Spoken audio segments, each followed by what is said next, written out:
Hi ಎಲ್ರಿಗೂ ನಮಸ್ಕಾರ. ನಾನು ಸರಿತಾ ಎಸ್ ಹೆಲ್ತಿ ಕುಕ್ ಚಾನಲ್ಗೆ ಎಲ್ಲರಿಗೂ ಕೂಡ ಆದರದ ಸ್ವಾಗತ. ಇವತ್ತಿನ ನನ್ನ ವೀಡಿಯೋದ ರೆಸಿಪಿ ರಾಗಿ ಮಣ್ಣಿ ಅಥವಾ ರಾಗಿ ಹಾಲ್ಬಾಯಿ. ಈ ಕಡೆ ಹಾಲ್ಬಾಯಿ ಅಂತಾರೆ, ನಮ್ಮೂರ ಕಡೆ ಮಣ್ಣಿ ಅಂತಾರೆ. ಇದನ್ನು ನಮ್ಮಮ್ಮ ಚಿಕ್ಕದಿರುವಾಗ ಮಾಡಿಕೊಡ್ತಾಯಿದ್ರು. ಇದು ಮೆಂತ್ಯದಲ್ಲಿ ಕೂಡ ಮಾಡ್ಬೋದು. ಇದನ್ನು ನಾನು ಹೇಗೆ ಮಾಡೋದು ಅಂತ ನಿಮಗೆ ತೋರಿಸ್ಕೊಡ್ತೇನೆ.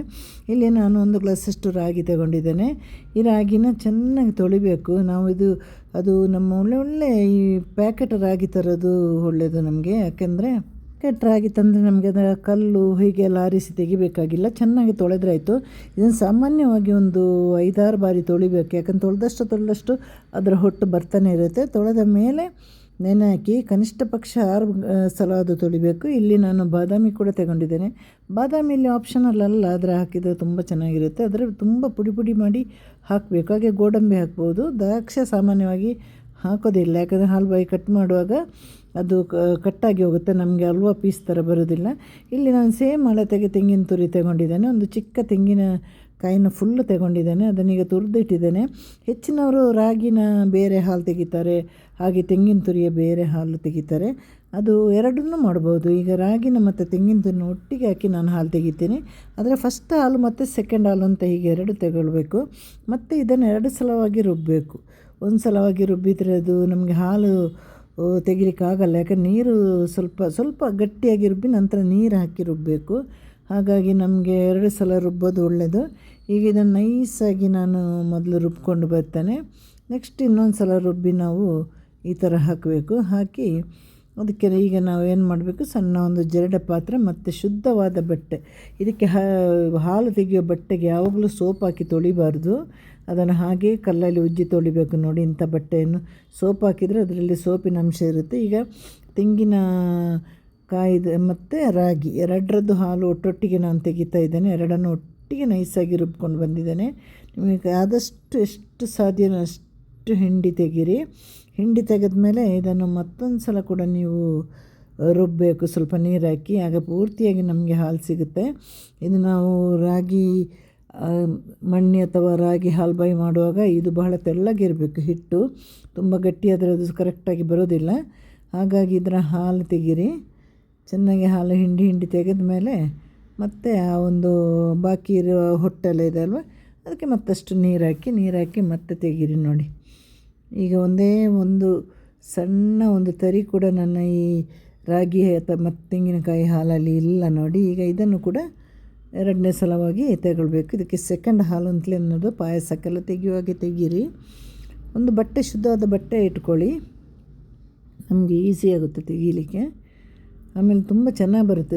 ಸಣ್ಣ ಹೊಟ್ಟು ಅದೆಲ್ಲ ಇದ್ದರೆ ನಮಗೆ ಅದನ್ನು 40 ಪೀಸ್ ಮಾಡಲಿಕ್ಕೆ ಆಗೋದೇ ಇಲ್ಲ, ಕಟ್ಟಾಗಿ ಹೋಗುತ್ತೆ. ಹಾಗಾಗಿ ಮಾಡುವಾಗ ಸರಿಯಾಗಿಯೇ ಮಾಡಿ. ಇದನ್ನು ನಮ್ಮ ಹಾಲು ರೆಡಿ ಆಯಿತು. ಇನ್ನು ಇದಕ್ಕೆ ಬೆಲ್ಲದಲ್ಲಿ ಉಪ್ಪಿದೆ, ನಾವು ಇದಕ್ಕೆ ಬೆಲ್ಲ ಹಾಕೋದಲ್ವ, ಹಾಗಾಗಿ ಸ್ವಲ್ಪ ಒಂದು 1/4 ಸ್ಪೂನಷ್ಟೇ ಉಪ್ಪು ಹಾಕಿ.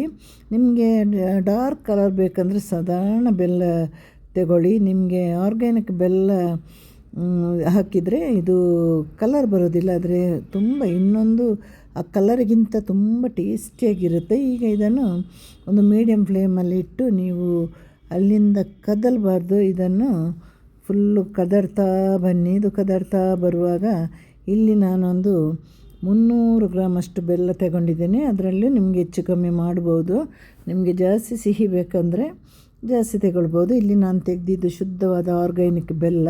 ನಮಗೆ ಅಷ್ಟು ಬಣ್ಣ ಸಿಗಲ್ಲ, ಆದರೆ ಈ ಬೆಲ್ಲ ಭಾಳ ಶುದ್ಧವಾಗಿರುತ್ತೆ.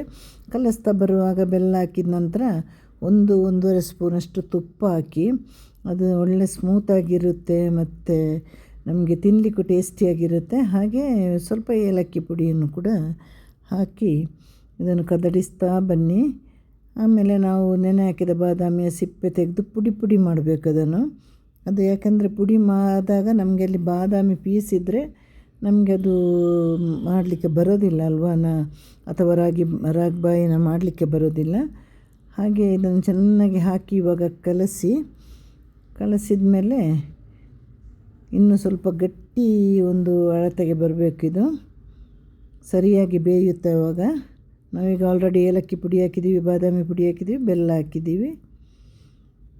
ನೋಡಿ, ಗಟ್ಟಿ ಆಗ್ತಾ ಬಂತು. ಈ ಅಳತೆಗೆ ಬಂದಾಗ ನಾವು ನಮ್ಮ ಒಂದು ಟ್ರೇ ತಗೊಂಡು ಅದಕ್ಕೆ ಬಾಳೆ ಎಲೆ ಬೇಕಂದರೆ ಹಾಕಿ, ಇಲ್ಲಾಂದರೆ ಹಾಗೆ ಟ್ರೇಯಲ್ಲಿ ಹಾಕ್ಬೋದು. ಬಾಳೆ ಎಲೆ ಇಲ್ಲ ಅಂದರೆ ಇದೊಂದು ಸೈಜಿಗೆ ಬೇಕಾಗಿ ನಾವು ಇದಕ್ಕೆ ಹಾಕಿಡೋದು. ತುಂಬ ಬಿಸಿಯಾಗಿರುತ್ತೆ. ಅಲ್ಲಿಂದ ತನಕ ಇದನ್ನು ಮುಟ್ಟಲಿಕ್ಕೆ ಹೋಗಬೇಡಿ. ಸಾಮಾನ್ಯವಾಗಿ ರಾತ್ರಿ ಮಾಡಿ ಬೆಳಿಗ್ಗೆ ಅದನ್ನು ಕಟ್ ಮಾಡೋದು ಸೂಕ್ತ. ಯಾಕಂದರೆ ಬೆಳಿಗ್ಗೆ ಆಗೋ ತಣ್ಣಗೆ ಆಗಿರುತ್ತೆ ಮತ್ತು ಆ ಬಾಳೆ ಎಲೆಯಲ್ಲಿ ಘಮ ಘಮ ಅಂತ ಇರುತ್ತೆ ನಮಗೆ. ಹಾಗಾಗಿ ಈಗ ನಾನು ನೈಟೇ ಮಾಡೋದು ಇಂಥ ತಿಂಡಿಗಳನ್ನೆಲ್ಲ. ನಾವು ಮೆಂತ್ಯದಲ್ಲಿ ಕೂಡ ಹೀಗೆ ಮಾಡ್ಬೋದು. ಈಗ ನೋಡಿ, ಈ ಥರ ಬಾಳೆ ಎಲೆಯನ್ನು ಮುಚ್ಚಿಡಿ. ಬೆಳಗ್ಗೆ ಎದ್ದ ಕೂಡಲೇ ಅದನ್ನು ಸರಿಯಾಗಿ ನೋಡಿ ಹೇಗೆ ಬಂದಿದೆ ಅಂತ, ಆಮೇಲೆ ಬಾಳೆ ಎಲೆಯನ್ನೆಲ್ಲ ತೆಗೆದು ಅದನ್ನು ಒಂದು ಸೈಜಿಗೆ, ನಿಮಗೆ ಬೇಕಾದ ಸೈಜಿಗೆ ಕಟ್ ಮಾಡಿ. ಜಾಸ್ತಿ ಆಯಿತು ಅಂದರೆ ಫ್ರಿಜ್ಜಲ್ಲಿಟ್ಟು ತಿಂದರೆ ಇನ್ನಷ್ಟು ಚೆನ್ನಾಗಿರುತ್ತೆ. ಇದು ಬಹಳ ಒಳ್ಳೆಯ ಒಂದು ಆರೋಗ್ಯಕರ ತಿಂಡಿ. ಮಕ್ಕಳಿಗೆಲ್ಲ ಇದನ್ನು ಈ ರೀತಿಯಾಗಿ ರಾಗಿ ತಿನ್ನೋದಿಲ್ಲ ಸಾಮಾನ್ಯವಾಗಿ, ಮಕ್ಕಳು ಈ ರೀತಿಯಾಗಿ ಕೊಡ್ಬೋದು. ಎಲ್ಲರೂ ಮನೇಲಿ ಮಾಡಿ ನೋಡಿ, ನನಗೆ ಕಮೆಂಟ್ ಮಾಡಿ, ಲೈಕ್ ಮಾಡಿ. ಒಂದೇ ಒಂದು ಲೈಕ್ ಮಾಡೋದಿಲ್ಲ, ಬೇಸರ ಇಲ್ಲ. ಒಂದೇ ಒಂದು ಕಮೆಂಟ್ ಮಾಡೋದಿಲ್ಲ, ಬೇಸರ ಇಲ್ಲ. ಒಂದೇ ಒಂದು ಸಪೋರ್ಟ್ ಇಲ್ಲ, ಬೇಸರ ಇಲ್ಲ. ಆದರೆ ಕಣ್ಣಿಗೆ ಕಾಣದವನೊಬ್ಬನ ಸಪೋರ್ಟ್ ಇದ್ದೇ ಇರುತ್ತಲ್ವ. ಹಾಗಾಗಿ ನನ್ನ ಈ ಒಂದು ಸ್ಟ್ರಗಲಿಗೆ ದೇವರ ಸಪೋರ್ಟ್ ಇರ್ಬೋದು. ಯಾಕಂದರೆ ಕಷ್ಟ ಬಂದವನಿಗೆ ಯಾವತ್ತೂ ದೇವರ ಸಹಾಯ ಇರುತ್ತಲ್ವ. ನಾನು ಇಷ್ಟು ಬೇಡಿಕೊಂಡ್ರು ಯಾರೂ ಕಮೆಂಟ್ ಮಾಡೋದಿಲ್ಲ, ಲೈಕ್ ಮಾಡೋದಿಲ್ಲ. ತೊಂದರೆ ಇಲ್ಲ, ಅದಕ್ಕೆ ಏನಾದರೂ ಕಾರಣ ಇರ್ಬೋದೇನೋ. ಹಾಗೆ ಮತ್ತಷ್ಟು ಒಳ್ಳೆಯ ಅಡುಗೆಯೊಂದಿಗೆ ಬರ್ತೀನಿ. ಎಲ್ರಿಗೂ ಕೂಡ ಟಾಟಾ ಬಾಯ್. ನೀವು ಕೂಡ ಮನೆಯಲ್ಲಿ ಇದನ್ನು ಮಾಡಿ ನೋಡಬೇಕು. ಪ್ರೀತಿ ಇದ್ದರೆ, ಇಷ್ಟ ಇದ್ದರೆ ಕಮೆಂಟ್ ಮಾಡಿ. Tata, once again see you.